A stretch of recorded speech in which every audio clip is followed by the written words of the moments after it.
उसे ये हुआ कि फिशरीज का यहाँ बड़ा एक बड़े बड़े जलाशय हैं, डैम्स हैं।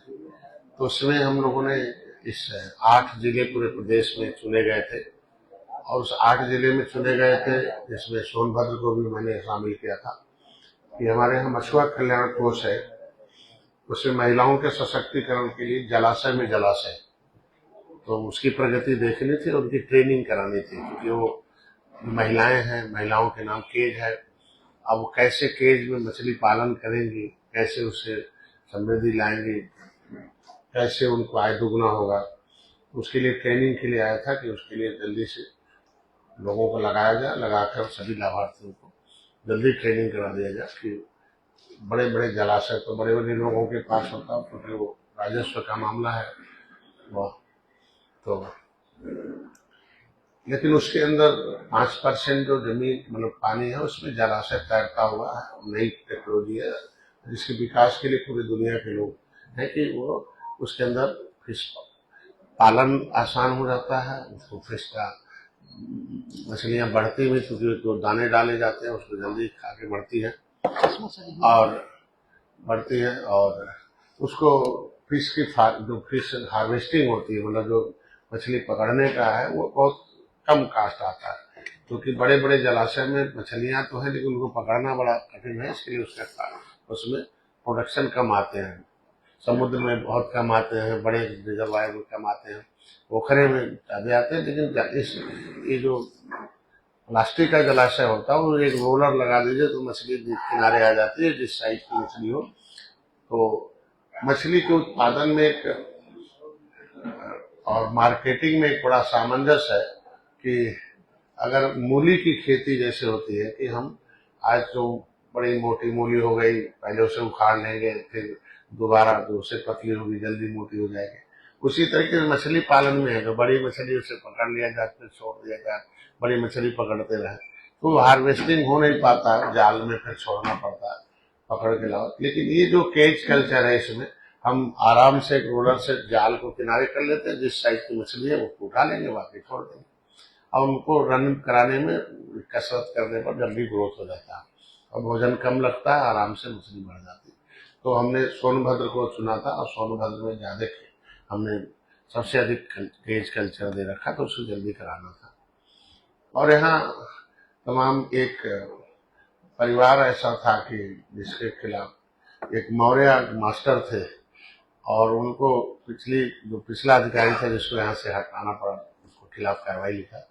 वो एक मौर्य जी थे यहाँ, वो विभागीय जो सिलेक्शन होता है डीएलसी कमेटी होती तो एक बाहर के आदमी को रखा जाता जिसे गलत नहीं होने पाया, तो गलत आदमी को खुद ही रख दिया गया।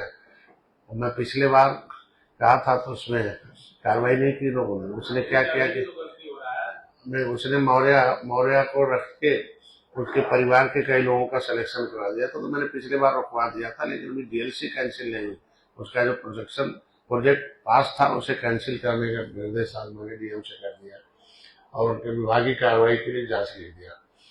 तो ये था पारदर्शिता, जब जानकारी मिलती है उस समय पारदर्शिता की मतलब अगर जानकारी मिलने के बाद भी अगर उसको पनिश न किया जाए तब कहा जा सकता है। जानकारी मिलने के बाद मैंने उनको कर दिया।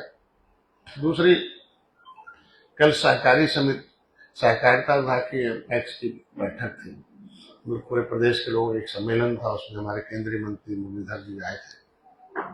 ये जो सहकारी समिति है ये एक गांव के लोगों के लिए वरदान है, ये हम निचले पावदान पर हम लोगों को ऋण दे सकते। तो हमारी मछली सहकारी समिति भी पहले एक ही बनती थी, एक जो बन गई थी 20-25 साल से वही लोग थे, दूसरे को बनने का अवसर नहीं देते थे। तो मैंने एक नियम बदलवा दिया समिति बनेगी। भारत सरकार का नियम भी है कि ग्राम स्तर तक समिति बनाई जाए और इनको बहुउद्देशीय किया जाए। उनको हम दुकान दे दे, खाद का दुकान दे दे, राशन का दुकान दे दे, कुछ दे उनको ऋण दे। तो अभी इनके लिए तो भूमिहीन थे तो निषादों के लिए तो इनकी सहकारी समितियों का भी बैठक था कि इसमें इनको बताया था इनकी कुछ समस्याएं थी। पहले समस्या क्या थी पिछली सरकार में, मतलब पहले था कि समिति को प्राथमिकता थी और उनके आधे दाम पर मिलते थे, इंडिविजुअल को पूरे दाम पर दुगना दाम पर मिलते थे। तो एक त्रुटि हो गई कि उनका समिति को पूरा दाम दुगुना देना है, इंडिविजुअल को आधा देना है। तो आज एक शिकायत में आई थी, तो उसको माननीय मुख्यमंत्री जी के यहाँ लिखूंगा, उसमें परिवर्तन हो जाएगा। और मेरा अभी लोगों का है कि प्राथमिकता समितियों को दी जाए, तो ये शासन स्तर पर जाएगा बैठक करके। इस समितियों को जितने भी योजनाएं हैं, तो सबसे पहले सहकारी समितियों को मिले, मजदूरी सहकारी समिति, और उनको मिले, और उनके लिए प्राथमिकता हो। जब वो न ले तो दूसरे को मिले तो बेहतर होगा, क्योंकि समूह में विकास होगा। और ये हुआ कि उनके सदस्यों को भी ट्रेंड किया जाए कि वो एक ही सचिव और अध्यक्ष मिलकर उसका उपभोग न करें, बल्कि सदस्यों को भी उसमें अवसर मिले, उसके लाभ अर्जित करने का हो। ये मतलब था कि लोग। और यहाँ विशेष रूप से जो बड़े जलाशय है, उसमें और टेक्नोलॉजी के माध्यम से जो एक पैन कल्चर है, उसके माध्यम से हम बढ़ावा देना चाहते हैं, जिससे मछली पालन में आसानी हो जाए। हमारा $1 ट्रिलियन इकोनॉमिक जो उत्तर प्रदेश माननीय मुख्यमंत्री जी ने रखा, उसमें मत्स्य विभाग का जो ग्रोथ रेट है वो 27% हमारा, और अच्छा है। तो उसको और बढ़ावा दे रहे हैं हम लोग कि हाईटेक किया जाए इनके जो मछली उत्पादन के हैं। और मत्स्य विभाग के द्वारा मछुआ कल्याण कोष की एक स्थापना की है, तो उनके बच्चों को शिक्षा के लिए प्रेरित करना है कि आपके बच्चे जो हाई स्कूल में होंगे 10,000 BA में होंगे, इंटर में होंगे 20,000, BA में होंगे 30,000, उससे ऊपर होंगे वो 50,000 रुपया आप अनुदान लेकर बच्चों को पढ़ाएं। जिनका आय 2 लाख से कम, अब वो 3 लाख हो गया। और इनके बच्चियों की शादी के लिए है कि पर्दे तो पहले 50,000 था, अब 1 लाख हो गया, आय जो है 2 लाख था और 3 लाख हो गया।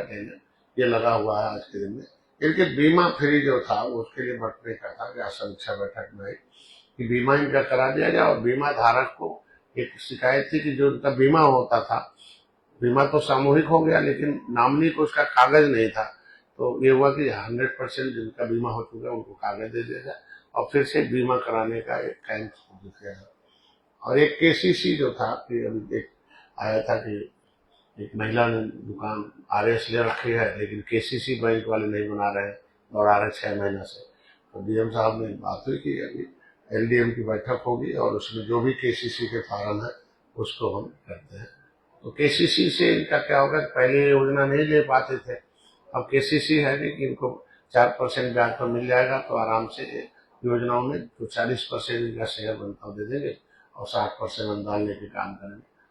प्रमुख रूप से आज का विकास है। यहाँ जो परियोजनाएं थी वो लगभग संचालित हो रही है, और इनके लिए था कि हम एक मत्स्य विकास निधि है यहाँ, जिस तरीके से नदी की नीलामी होती है, पोखरे की, हमारे यहाँ एक है कि इनके लिए एक डिजिटल लाइब्रेरी बनाई जाए इनके बच्चों को पढ़ने के लिए। जगह जगह जो दूर दराज में है, दूर जंगलों में या दूर जहाँ नहीं आ पाते स्कूलों में, तो उन ग्राम सभाओं में जहाँ मछुआ बाहुल है और भी लोग हैं ट्राइबल, इनको एक डिजिटल लाइब्रेरी बना के इनको जोड़ा जाए, और वहां से पढ़ें और सभी विकास की धारा से जुड़ जाए। कार्यकर्ताओं के बीच में धन्यवाद देना था कि अभी हम लोगों ने एक राष्ट्रीय अधिवेशन किया था दिल्ली में, तो एक मैसेज है कि नदी नाल और ताल से निकल के लोग ताल कटोरा तक पहुंचे थे, और उसका एक इन्हें धन्यवाद देना था कि ये पहला मतलब एक दिल्ली में, इससे पहले बैठकें तो बहुत होती थी, लेकिन सामूहिक रूप से कई राज्यों के लोग आए और अपने अपने बातों को रखे, और उनके आरक्षण का मुद्दा ये हुआ कि हम आरक्षण जो हमारा वो लागू हो जाए, क्योंकि तो हमारा नाम OBC से खारिज हो जाए, और अनुसूचित में पहले से है हमको जारी हो जाए। पिछड़ी से खारिज कराने के लिए लोगों को कहा कि भाई ये गैर संवैधानिक ढंग से है, तो इन कार्यकर्ताओं को धन्यवाद भी देना था। तीसरा पंचायत चुनाव है, तो अभी 10 विधानसभा, 2 लोकसभा, पूरे 80 लोकसभा का एक प्रोग्राम बनाया गया 40 दिन के प्रवास पर हमें, कि 2 लोकसभा के बीच में 10 विधानसभा पढ़ेंगे, और 10 विधानसभा के एक विधानसभा के 40 सेक्टर अध्यक्ष है, 40-45 सेक्टर अध्यक्ष है, वो हर 10 बूथ पर एक सेक्टर अध्यक्ष है जो उसको, और 8 हमारे जोनल अध्यक्ष है, मतलब हर 50-50 बूथ पर एक हमारा पॉलिटिकल पावर सेंटर है, उसके अध्यक्षों को। तो ये 50-50, 40 से 50 लोगों का एक विधानसभा से एक इनका शिक्षण प्रशिक्षण है, जो सामंजस्य भाजपा के साथ है कि आप सब लोग और अनुशासित रहें, और अपने लक्ष्य के प्रति समाज में जाके और समाज को बताएं कि भाई पिछली सरकारों ने कितना आपका सत्यानाश किया था, और हमारी सरकार कितनी पहल कर रही है और आगे कैसे आपके बच्चों को हिस्सेदारी मिलेगी।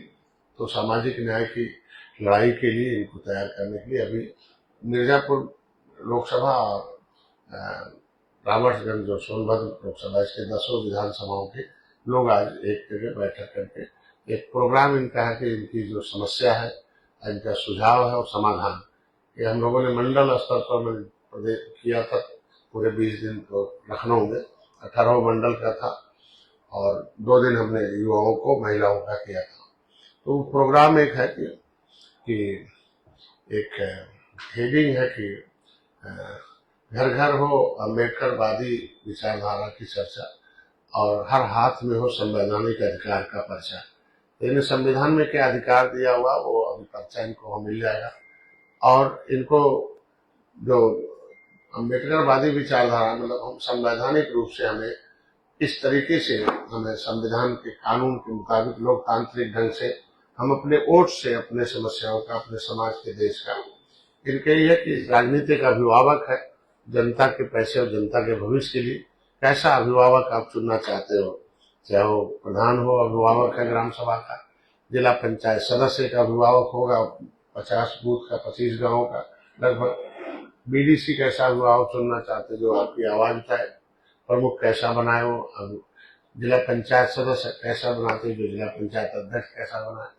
एक जो है इनको राजनीतिक रूप से इनको अम्बेडकरवादी के अपने वोट से अपनी समस्याओं का विधायक कैसा बनाए जो आपके लिए कानून बना सके, जो आपकी लखनऊ में आवाज दे सके, आपके जो संवैधानिक जो सुरक्षा मिली हुई है या सभी लोगों की समस्याओं का समाधान। ये हर 10 बूथों पर 10 विधानसभाओं का एक सामूहिक रूप से 40 दिन का लगातार प्रवास है। तो इसलिए इनका जो प्रमुख रूप से इनकी जो समस्या है लोकल आपस में और लोकल स्तर पर और इनसे सुझाव भी लेना है और उसका समाधान कैसे राजनीति में निषाद पार्टी करेगी। प्रमुख रूप से ये 2 लोकसभाओं का रावटगंज में है। कल हम लोग गाजीपुर और चंदौली का है, क्या नाम है, जमुनिया में है, फिर बलिया और मऊ का है, रसड़ा में है। इसी तरीके का देवरिया और सलेमपुर का है, जो देवरिया और सलेमपुर के देवरिया में। ऐसे ही 40 दिन के प्रोग्राम लगे हुए हैं। उसके एक कार्यकर्ता हैं, इनको पॉलिटिकली ट्रेंड किया जाता है भाई अब बटन में ताकत है, बंदूक में नहीं है, और बंदूक छोड़ बटन दबाओ। यहाँ सोनभद्र एक पिछड़ा इलाका था और इनका था कि सोनभद्र एक तरीके से प्रदेश में यहाँ से बहुत कुछ राजस्व जाता है। तो इनका आज लोग इकट्ठे थे कि हमारे जो यहाँ से राजस्व जाते हैं, जो पत्थर है, बालू है, जो भी है, कोयला फैक्ट्री लगी हुई है, उसका राजस्व का कुछ इस जिले के लिए स्पेशल रूप से दिए जाए, एक पैकेज दिए जाए जिससे कि सोनभद्र का अलग से विकास हो जाए और हम प्रदेश के विकास में सोनभद्र का बड़ा महत्वपूर्ण भूमिका है। लेकिन उस प्रदेश से सोनभद्र के विकास के लिए अलग एक पैकेज इस जिले के लिए है जो यहाँ से राजस्व जा रहा। आज हमारे पास बीच में बैठे थे कार्यकर्ताओं की आवाज का सुझाव भी, पार्टी के लोग आए थे, RLD। तो प्रमुख रूप से आज का कार्यक्रम है, अभी शाम तक यहाँ रहेंगे और कार्यकर्ताओं का सुझाव, समस्या और समाधान का जो प्रोग्राम है उसमें लोग आएंगे। विशेष रूप से धन्यवाद।